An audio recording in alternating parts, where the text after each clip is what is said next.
İnsan bir rolda qalmalıdır, yoxsa dəyişməyə açıq olmalıdır?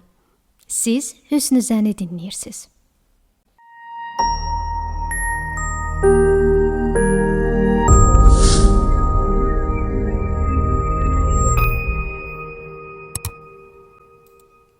Əslində çətin sualdır. Təbii ki, şəxsə görə də dəyişir. Çünki bizim ancaq bir rolumuz yoxdur. Məncə siz də etiraf eləyərsiniz ki, ailədə olan rolunuz daha fərqlidir, oradakı davranışlarınız, işdə daha fərqlidir, dostlarımızla daha fərqliyik, hətta daha səmimi olduğumuz insanlarla biz tamam başqa bir insan göstəririk və təbii ki, bu insanı biraz düşündürür ki, bəs yaxşı, o zaman bunlardan hansı bizim özümüzük? Çünki özümüzlə tək qaldığımız zamanlarda olan rolumuz da fərqlidir. Suala tam cavab vermək alınmır əslində. Mənə görə amma dəyişməyə açıq qalmaq gərəkdir. Yəni necə? Tutaq ki, biz bir tədbirə gedə bilərik. Təbii ki, burada bizim sosial və asosial olmaq məsələlərimiz də var, amma müəyyən bir rol var da ki, o rolu götürməliyik və belə bir nüans var. Ümumiyyətlə bizim ünsiyyətdə bir neçə tipimiz var. Mən bu tiplər haqqında sizlərin də fikrinizi alandan sonra danışacağam. Maraqlı nüanslardır.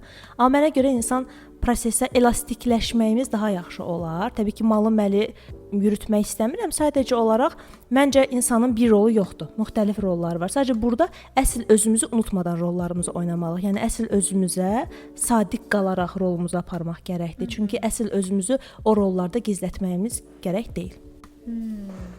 Mövzuya çox dərin girdin sanki. Bəli. Yaxşı, bəs onda insan niyə müxtəlif rolları mənimsəyir? Bu cəmiyyətin tələbidir, yoxsa insanın özünün ehtiyacıdır müxtəlif rollara girmək? Mən sadə şəkildə başlamaq istəyirəm mövzuya. Məsələn, Humay dedi ki, bizim evdə fərqli rollarımız olur, işdə fərqli olur. Amma bir şey nəzərə alaq ki, biz insan kimi, yəni fərd kimi inkişaf etdikdə öncə bizim valideynlərimizin bizə biçdiyi rolla böyüyürük. Yəni valideynlərimizin davranışlarını, hərəkətlərini yamsılayırıq, özümüzü tapmaqda, onların zövqlərini təkrarlayırıq və bu şəkildə formalaşırıq. Sonra biz artıq cəmiyyətə qaynayıb qarışırıq, məktəb olur, bizim universitet vaxtlarımız tələbəlik olur və yavaş-yavaş özümüzü tanıdıqca özümüzə daha yaxın olmağa başlayırıq ki, bu da bizim fərqli rollarda özümüzü tanımağımıza köməklik göstərir. Yəni məncə bu bizim seçimlərimiz bizi tanıdıqca, yəni özümüzü daha doğrusu tanıdıqca formalaşır. Yəni əgər biz evdə özümüz isə biz özümüz olduğumuz kimi işdə ola bilmərik. Çünki işin də öz prinsipləri var, öz tələbləri, qayda, öhdəlikləri var, məsuliyyətləri var. Əslində bu normal bir şeydir mənə görə. Yəni mənim bir neçə rolum varsa, bu rollar mənə ən azından mənim məsuliyyətlərimi xatırladır, mənim etməli olduqlarımı xatırladır. Əgər mən evdə olduğum kimi işdə olsam və yaxud da işdə olduğum kimi evdə olsam, məncə bu çox qəribə gələrdi. Məncə belədir. Yox, müşavərim. Müşavərim, sənin də fikrin maraqlıdır. Əslində haqlısınız qızlar bir tərəfdən, çünki cəmiyyətdəki sabitliyi elə bizim rollarımız dəyişdirir. Misal bu biz hər yerdə həmişə olduğumuz kimi olsaq, bir növ bu bəlkə səmimiyyət adlandırıla bilər, amma bir tərəfdən də məsuliyyətsizlik ola bilər. Çünki deyək ki, mən həmin situasiyaya uyğun davranmıramsa, burada əslində bir davranış pozğunluğu da olmuş olacaq. Pozğunluğu?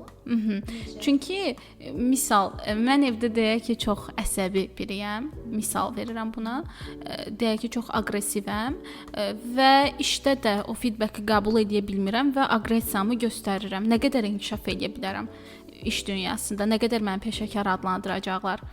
Düzdür, bu hərçənd hər tərəfli yanlış addımdır mənim aqressiv olmağım, bəlkə dəyişdirməliyəm bir yerdə, ancaq yenə də əgər ki, evdə olduğum qədər o şuluqluğumu işdə də göstərsəm, bu təbii halımı göstərsəm, bu əslində bu həm sabit insan olmuş olacağam, maraqlı olmayacağam hər kəsə. Bax, çox qəşəng nüans qeyd elədin. Belə. Sən düşünürsən ki, insanın fərqli rolları olmasa, o maraqsız insandır? Bəli, yəni əslində maraqsızlıqdan savayı onsuz mən bilirəm ki, sən burada inkişaf etməyəcəksən, sabit təfəkkürlü insansan və bu situasiyaya belə qərar verəcəksən, həmişə belə cavab verəcəksən. Artıq mən səni daha rahat analiz edə bilirəm. izah edə bilirəm, amma maraqlı insanlar kimdir? Tam analiz analiz edə bilmədiyimiz insanlardır. Elə burada bayaq dediyim nüansı qeyd edəcəm. Ünsiyyətdə 4 tip, hətta 5-incisi var, optimal. Ünsiyyətdə əslində bizim 4 tipimiz var. Birincisi barışdırıcıdır. Hansı ki bu insanlar daha çox hər hansı bir mübahisə baş verəndə, aha, yox əslində Günel belə demirdi, müşafərim, daima bunu yaxşılaşdırmağa çalışır. İkinci tiplər robot tiplərdir. Həyatlarında nə baş versə də onların o qədər də vecinə deyil. Yəni mən və mənim həyatım, bəli. Üçüncü tiplər dağınıqdır. Bu insanlar daha çox sosial insanlardılar. Məsələn, hər hansı bir tədbir ola bilər. O tədbirdə ancaq hamı onun yanına gəlir, ona şəkil çəkdirmək, daha çox ona fokuslu, oradan bura gedir, bu insan yanına danışır, digərinin yanına gedir. Dördüncüsü isə hədələyici. Bu insan tutaq ki, mən müşahidə edirəm ki, 2 nəfər mübahisə edir mən olduğum otaqda, ki bu bizim ortaq otağımızdır. Mən feedback bildirirəm ki, zəhmət olmasa mübahisəni başqa yerdə edin, çünki mən burada işlə məşğulam. Yəni bu artıq hədd bildirməkdir və çox da doğru bir hədd bildirməkdir. İndi bizlərdə əslində müşahidə etsək və analiz etsək, hər birimizdə bunların biri daha çoxdur. Amma optimal bir insan olmaq gərəkdir. Necə? Məsələn, müşafərim qeyd elədi. Hansı ki bu, belə izah eləyim, gözlənilməz olmaq. Yəni optimal gözlənilməz olmaqdır. Hər birindən 25%. 25% barışdırıcı, 25% hədələyici, 25% robot və 25% dağınıq. Və Həmişəki kimi balans. Bəli. Yəni oxuna bilməyən insanlar. Məsələn, niyə insanlar bilməlidir ki, Günel bu кейsdə belə reaksiya verəcək? Yox, Günel heç vaxt belə eləməz. Eləyə də bilər, əgər o nəsə onun xoşuna gəlməsə, o anında həmişəki olduğu rolundan çıxıb, tutaq ki, hədələyici rolunda ola bilər, fərqli bir rolda ola bilər və anında ona reaksiya verə bilər. Yəni bu əslində ortama görə dəyişə bilər. Müşafərim çox gözəl bir nüansı qeyd elədi ki, yəni evdə olduğumuz kimi gəlib işdə olsaq bəlkə də böyük bir xaosa səbəb ola bilər. Amma bir şey də var ki, bəzi nüanslar da var ki, aqressiyadır, bizim xarakterimizdə olan məsələlərdir ki, əslində onlar bir çox yerlərdə stabil olması yaxşı olur. Çünki bu bizim hər tərəfli inkişafımıza gətirib çıxardır. Onda mənim sizə sualım var qızlar. Bəs niyə bəzi insanlar özünü fədakar adlandırır?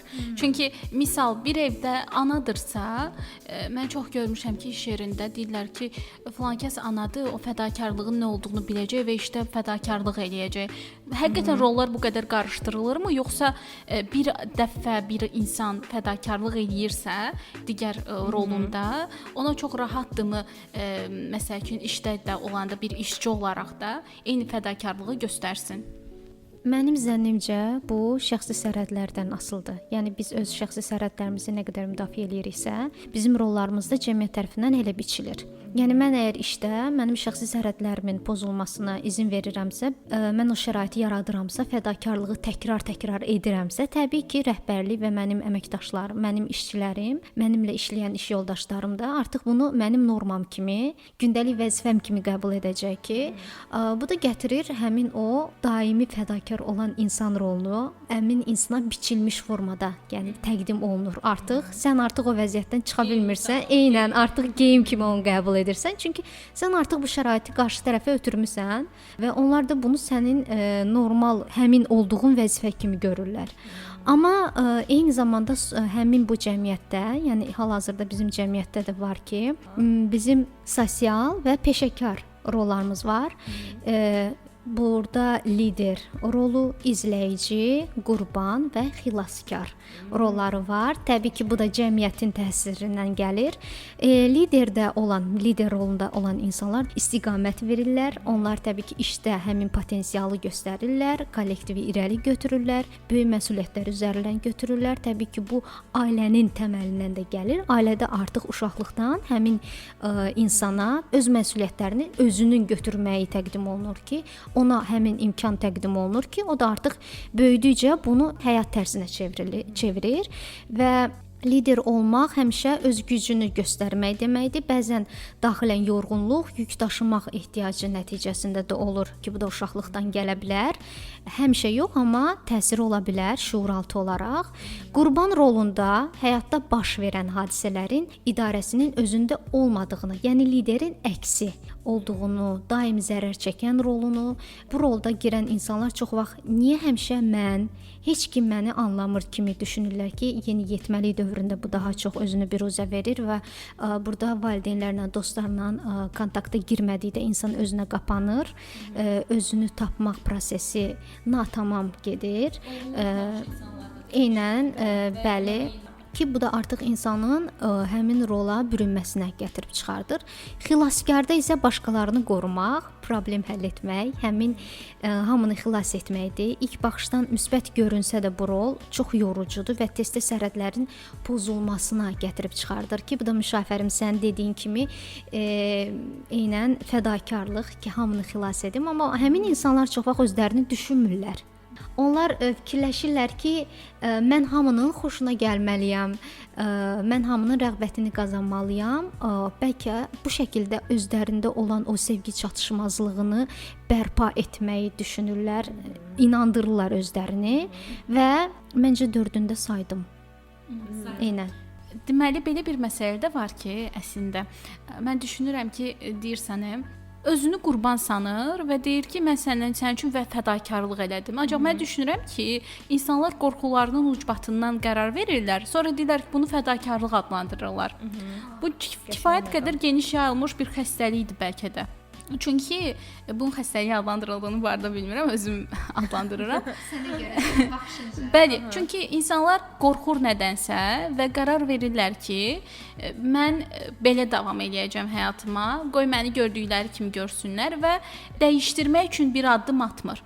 Və dəyişdirmək üçün bir addım atmayanda, qarşı tərəf eyni davrananda düşünür ki, məsələn, analar ən çox övladlarına deyir və ya atalar övladlarına deyir, biz sizin üçün və ya sənin üçün etdim, sən üçün dözdüm. Dözmək məcburiyyətində deyildin, dəyişdirə bilərdin. Amma sən dəyişdirməyi seçmədin. Həyat seçimlərdən ibarətdir. Bəli, və ona görə rolların əslində o ki yazılan məsuliyyətləri ki var, əslində bizim özümüzü o saldığımız qəliblərdir. Nə qədər lazımdır? Çünki hər cəmiyyətə, hər irqə görə əslində dəyişir rolların cəmiyyətdəki məsuliyyətləri. Sənin dediyinə, məsəl üçün mən belə bir fikir əlavə edeyim ki, izləyici rolu. Başqalarının yönləndirilməsini qəbul edirlər. Belə insanlar adətən məsuliyyət götürməkdən qorxurlar və başqalarını izləmək onlar üçün komfort zonasıdır. Və təbii ki, bu halda onlar fərd kimi daha az formalaşırlar, çünki onlar bəlkə boşa düşmürlər, çətinlik görmürlər. Daim izləyici rolunda o deyir boz rəng, kölgədə qalan və itirirlər təbii ki. Düzdür, bilmirəm nə dərəcədə bu davam edir, amma çox çətin prosesdir mənə görə. Çünki sən özün bu məsuliyyətlərdən keçməsən, nə istədiyini, hansı rolun sənə uyğun olduğunu tapa bilməzsən deyə düşünürəm. Qəşəng. İndi mənim belə bir sualım var. Bəs yaxşı, indi burada bir çox rollar var həyatımızda. Xilaskar, təqibçi, qurban və s. Sizcə bizim hər birimizdə bunların hər biri yoxdur? Yəni bir insan ancaq birini tutub yola davam eləmir. Yox, mən demədim ki, hamısı. Bizdə əslində bundan hər biri var və mən bunu təzəliyicə daha yaxşı fərqinə varanda belə sözün əsl mənasında o yenə qaranlıq otaqda özümü yalnız başına. Həmişəki proses. Bəli, belə çox pis hiss etdiyim vaxtlar oldu. Necə? Yəni əslində bizim hər birimiz həyatımızdakı bir çox hadisələri düşünürük ki, o qurban psixologiyasına girəndə, xüsusən də bu daha çox belə 20-li yaşların başlanğıclarında olur və yaş strategiyası qoymuram, çünki bir çox yaş strategiyası biz bunu görə bilərik. Böyüklərdə belə davamlı olaraq bu məndə belə oldu və s. kimi deyirlər. Amma bizim əslində hər bir hadisədə və müəyyən hadisələrə görə dəyişə bilər. Tərkibimizdə hər bir rol var. Həm qurban rolunda da oluruq, həm təqib edən şəxsdə oluruq, həm də xilaskar oluruq. Təbii ki, liderlik və izləyici başqa, amma xüsusən bizim əslində həyatdakı hadisələrdə 3 bu rollar əsasında gedir hər bir şey. Hansı bir кейsdə Günel xilaskar olur, Humay təqib eləyən və digəri müşafirim, digərində də bu dəyişir də, yəni. Bu da əslində bunun fərqinə varanda hadisələrə daha fərqli baxa bilirik. O bilirsiniz nəyə bənzəyir? Biz bəzən elə bilirik ki, elə hər şeyin o mələk cildindəyik də, amma əslində hər bir roldan daxilimizdə var. Və mən bir nüans bildir, bir sualım olacaq sizə. Bax, Günə çox yaxşı nüans bildirdi. valideynlərlə bağlı ki, yəni biz bir dönəm bizi dinləyənlər daha çox gənclərdir də, bir dönəm bəlkə də hamımız bu dönəmdən keçmişik də. Onların xarakterində olduğunu o qədər fərqinə varmırıq ki, onlarla daim ziddiyyətdə oluruq. Sonra bir dönəm anlayanda ki, əslində onların xarakteri elə məndə olandı, yəni mən ondan deyinirəm, amma əslində bu məndə də var. Baxın, sizcə bu hansı mərhələdə başlayır? Hansı sualı özümüzə verəndən sonra bu bizə artıq anlayırıq, yəni bunu. Mən kiməm? Aha, qəşəng. Mən burada sualdan yanaşı buna yanaşmaq istəyirəm ki, biz bəzən rollarımızla sosial mövqelərimizi qarışdırırıq. Sosial statuslarımızı da qarışdırırıq. Çünki deyək ki, hansı şirkətin rəhbəridir, o çox sevir artıq onun delegasiya və ya bir tapşırıq vermək, yəni bu tapşırığı ötürmək artıq onun üçün bir vərdişdir. Amma evə gəlir, anası deyir ki, dur qabları yu. O evdə baxır deyir ki, necə yəni durum qabları yu? Mən o deyiləm.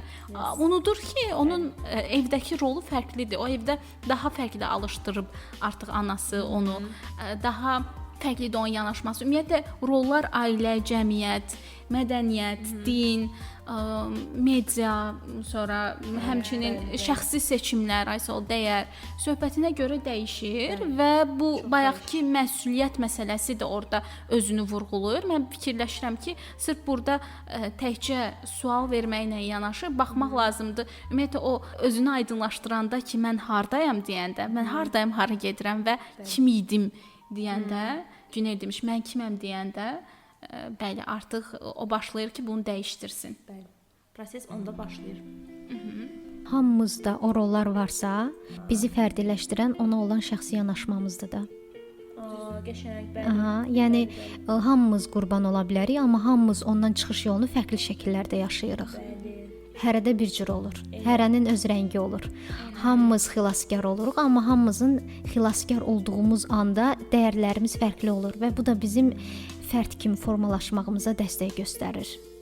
Və həmin an özümüzü seçirikmi? Yəni o qurban olanda da öz içimizdəki özümüzə nə qədər sadiq qalırıq? Çünki bu hər birimizdə fərqlənir də dəyərlərimiz, prinsiplərimiz baxımından. Ona görə bu çox önəmli nüansdır, bəli. Goffman nəzəriyyəsinə görə, Goffman deməli həyatı bir səhnəyə, insanları isə aktyora bənzədir. Oyun. Eynən. Amma aktyor, bir insan aktyorluq edir, görürsüz. Məsələn, Humay yenicə aktyor olmuşdu bu arada. Teatr tamaşası var idi. Hər kəs eyni rolu eyni cürmü oynayır. Yox, əslində özündən nəsə qatır ora. Deyək ki, Humay çox hərəkətlidir. Mən çox yerimdə dayanacam. Günel çox güləcək, misal. Hər kəs fərqli oynadığı üçün deməli biz həqiqətən seçim eləyə bilərik. Halbuki o rol yazılıb, o səhnə performansı yazılıb, orada bir dramaturq hər şeyi düşünüb. Amma yenə də fərqliliyi qatırıq özümüzdən nəsə. Deməli, həqiqətən dəyişdirə bilərik biz həyatımızı və həqiqətən nə isə dəyişdirmək bizim əlimizdədir. Bəlkə mən ana olaraq əgər ana rolundayamsa, düzdür, mən deyək ki, bəzi şeyləri fədakarlıq eləyəcəm, bəzi şeylərdə. Ancaq deyək ki, mən həmçinin də çox yaxşı eyni anda işimi də apara biləcəm. Niyə bu cəmiyyət belə alışıb ki, anasan, okey, deməli sən yaxşı olar ki, bir 3 illik ana məzuniyyəti götür. Ay sağ ol. Yəni bu tipli məsələlərdir ki, insanlara təsir edir və başa düşmürlər ki, bir kvadratın içərisindən çıxıb başqa kvadratın içərisinə düşə bilər. İnsan onu anlamaq istəmir, çünki qorxudur, fərqli seçim eləyəcək və qarşısında buna uyğun, belə seçimi eləyən ya az insan var, ya da yoxdur. Məsələn, mən çox yenicə belə bir hadisə yaşamışdım. Mən həqiqətən mənə yol göstərəcək heç kəs yox idi və mən oturub ağlayırdım ki, mən nə edə bilərəm? Mənim axı bu adam bu işi belə gördü deyə görəsən kimsə tapa bilərəmmi ki, mənə bu yolu göstərsin, bunu daha rahat keçim. Dəfələrlə başıma o qədər belə nüanslar gəlib, çox fərqli şey etmişəm və çox yenilikcə öyrəndim ki, əslində mən nəsildə dəyişiklik etmişəm. Çox dəyişikliklər etdiyim üçün mənim belə ideal görə biləcəyimə yol göstərən heç kəs olmayıb ətrafımda, böyük deyə danışdığım. Bizim cəmiyyətdən danışıram. Birazdan mən istəyirəm ki, təsirli bir mövzuya toxunaq. Qadın və kişi rolları. Bizim cəmiyyətdə məsəl üçün əgər bir qadın işləyirsə, iş qadındırsa, onun zəif ana olduğu düşünülür. Çünki o övladına az zaman ayırır və yaxud da əgər bir kişi məsələn emosionaldırsa ki, bu normal qarşılamır. Kişi çünki zəhimli olmalıdır, öz emosionallarını gizlətməlidir. Öz məsəl üçün övladlarını qucaqlayıb öpmək onun üçün olmaz, çünki o kişidir. Yəni bunlar da bizə uşaqlıqdan biçilirdi. İndiki dövrdə düzdür, bunlar artıq aşılır. Çox yaxşı ki, yeni nəsildə, yeni dövrdə cavan ailələrdə bunlar üzərində çox çalışılır ki, məsəl üçün mən daha qayğıkeş valideyn olacağam, ata olacağamsa mən duyğularımı büruzə verməliyəm, ana olacağamsa mən o demək deyil ki, mən özümü yalnız fədakar şəkildə göstərməliyəm. Mən səyahət də edə bilərəm, övladımın gözəl inkişaf etməsi üçün onunla gözəl zaman da keçirdə bilərəm. Yəni necə düşünürsüz? Hal-hazırda bizim dövrdə 2025-ci ildə qadın və kişi rolları hansı dəyişikliklər sizin həm xoşunuza gəlir, həm də gəlmir? Əslində burada kişidə də, xanımda da mənə görə bayaq bunu qeyd etmək istəyirdim. Bizim bayaq qeyd etdiyimdə bir çox rollarımız var. Ən başda öz rolumuz olması gərəkdir. Yəni məsələn bir ana, biz bunu hansı bir podkastımızda demişdik, bir ana ki, Azərbaycan xanımlarının çoxuna bu sorğu aparılmışdır və hər biri bir neçə rolu var. Ən birinci rolunu bir xanım, bir qadın ana rolunu qoymuşdu. Ondan sonra həyat yoldaşı rolu, ondan sonra övlad rolu, ondan sonra öz rolu. Görmüşəm. Hə, amma ən başda əslində qadın olaraq öz rolumuz gəlməlidir. Bu da əslində özümüzü seçməkdir.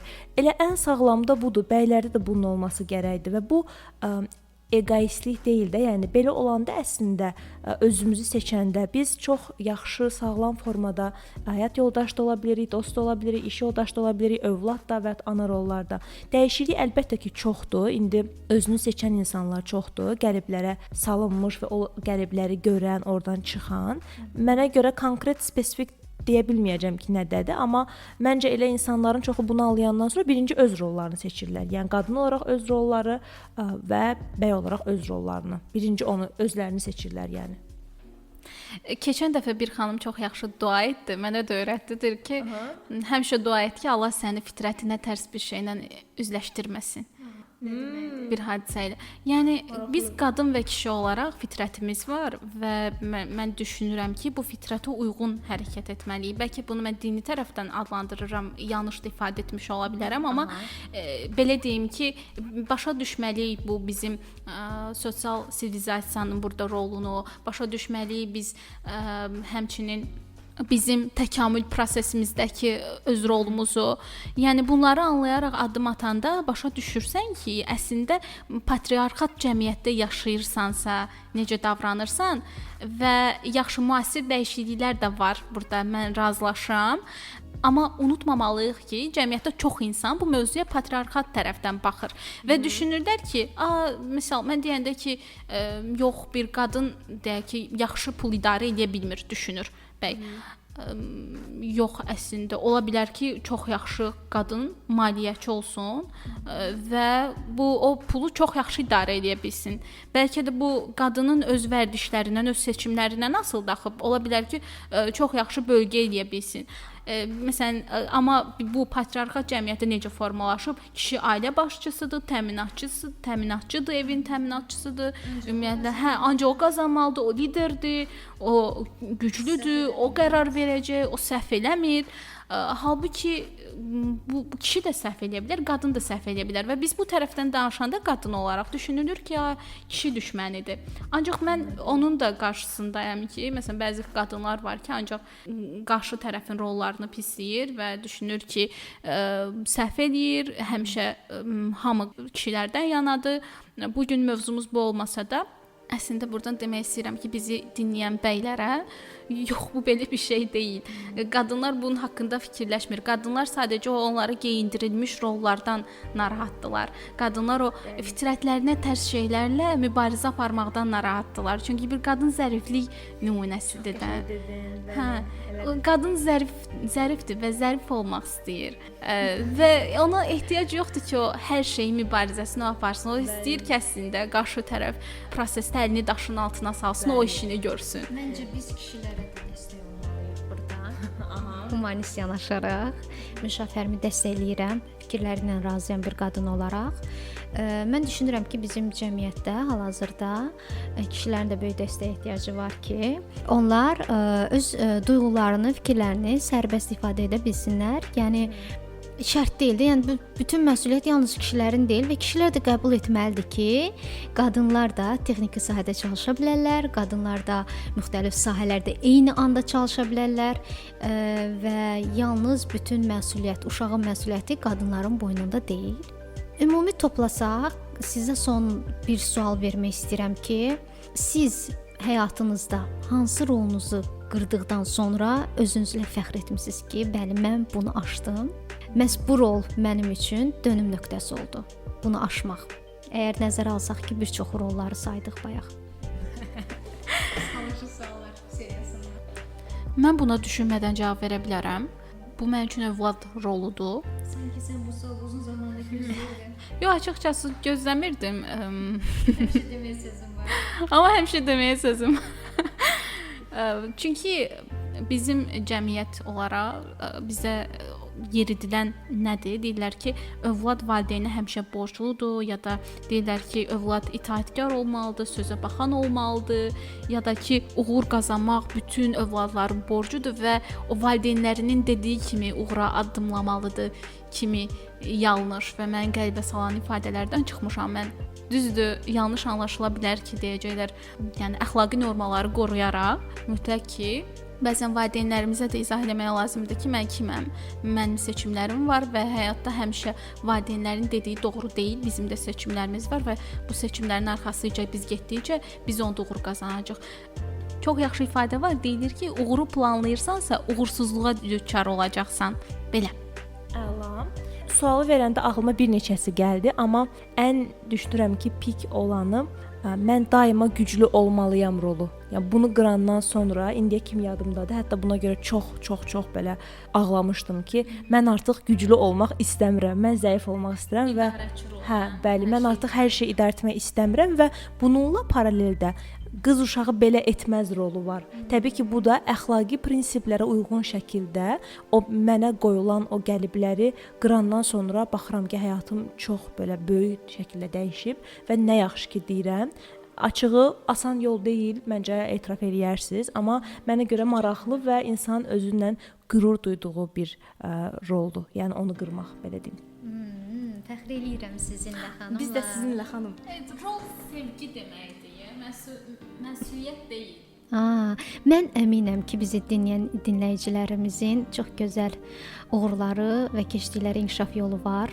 Əgər onlar bizi dinləyirsə, mən çox istərdim ki, onlar bizə rəy bölməsində şərhdə yazsınlar. Onlar hansı inkişaf yolunu keçiblər və hansı rolları sındırdıqdan sonra öz şəxsiyyətlərini formalaşdırıblar. Mənə həqiqətən çox maraqlıdır. Yazın, mütləq bizə yazın. Sonda mən deyim, deməli ən çox məni sevsələr faydalı olsam roludur ki, yaxşı qız sindromudur. Çox uzun bir müddət bundan əziyyət çəkmişəm. Niyə əziyyət çəkmişəm? Çünki bu mənim özümü tanımamda mənə baryer olubdu. Nələri sevmişəm, nələri sevməmişəmsə, bunları təyin etmək mənə çətin olub. Çünki başqalarının qəlbini qıraram. Onu deməyim, bunu desəm birdən yaxşı olmaz. Ora istəməsəm də gedim, könlünə dəyərəm, məni gözləyər. Yəni bütün bu xırdalıqları toplasaq, daim özümü faydalı insan rolunda gördüyüm üçün bəzən özümü natamam və yetərsiz hiss edirdim. Təbii ki, bunu qırmaq heç də asan da olmadı, illərimi alır və hələ də üzərində çalışıram. İkinci isə hələ üzərində çalışdığım və təbii ki, mənim üçün çox çətin olan mükəmməl olmalıyam roludur, mükəmməliyyətçilik. Mən bunu bilmirəm, bu şuur altından mı gəlir, bu valideynlərin təsirindən mi gəlir, bəlkə də məktəbdənmi, bilmirəm. Yəni həqiqətən üzərində çalışmaq çox çətindir. Hər şeyi doğru etmək, qüsursuz görünmək, bu nəfəs almağa imkan vermir. Təbii ki, indiki dövrdə müasir gənclərə baxdıqda onların necə səhvləri çox rahat bir şəkildə qəbul edərək, hər şeyi çox ciddi qəbul etməyərək öz axarını buraxmağı, anda qalmaqları mənə çox təsir göstərir. Çox sevinirəm ki, artıq bizdə elə bir çətinlik qismən də olsa üzərində çalışılır və bu mənə güc verir. Bu mənə güc verir ki, mən Müşafərim kimi, Humay kimi və bir çox dostlarım kimi daim öz üzərində çalışan, inkişafa yönümlü dostlar qazandıqca bu rolları aşıram. Belə toparlasaq, məncə bizi qəlibləşdirən rollardan çıxmağımız üçün, mən də sizi sevirəm. Bizi qəliblərdən çıxmaq üçün mühit çox önəmlidir. eyni zamanda özümüzə olan münasibətimiz çox əhəmilidir. Sən özünü sevəndən sonra olmağımız özümüzlə. eynən sən özünü sevdikdən sonra sən özünü bir fərd kimi, şəxsiyyət kimi qəbul edib özünə hörmət etməyə başladıqda artıq sən səni sıxan o rolları yavaş-yavaş öz üzərindən atırsan və sənə lazım olan o uğur qazandığın rollara bürünürsən ki, bu proses bizim ömrümüz boyu davam edir. Biz fərqli rollarda oluruq ki, əslində bu da çox gözəldir deyə düşünürəm. Həyatı gözəl edən elə budur. Hər dəfə bir rolu görüb bizə aid deyilsə, bye bye demək. Bilirəm çətindir, amma çox maraqlı bir yoldur. Özünüzü seçməkdən çəkinməyin. Çünki hər birimizin daxilində bir yaradıcı qüvvə var, bir o yaradıcı nəsə var da, yəni və onu seçin. Onu seçəndə çox fərqli nüanslar ortaya çıxır. Bu podkastda sizinlə mən idim. Humay Qasımlı. O insanlar deyir, mənə yol göstər, mənə dəstək xətt göstər. Alın sizə dəstək xətt verdik. Və öz dəstək xəttinizi özünüz yaradın və əmin olun ki, hər şey boz, qara və ağ deyil. Bəlkə yaşıl sizə daha çox yaraşır. Bu podkastda mən sizinlə idim, Müşafərim Əliyeva. Bizi dinləyən, bizə şərh yazan, bizi paylaşan, bizi dostlarına, yaxınlarına, əzizlərinə tövsiyə edən hər kəsə təşəkkür edirəm. Sizinlə mən idim Günel Həşimzadə. Növbəti üzünüzəndə Görüşərik.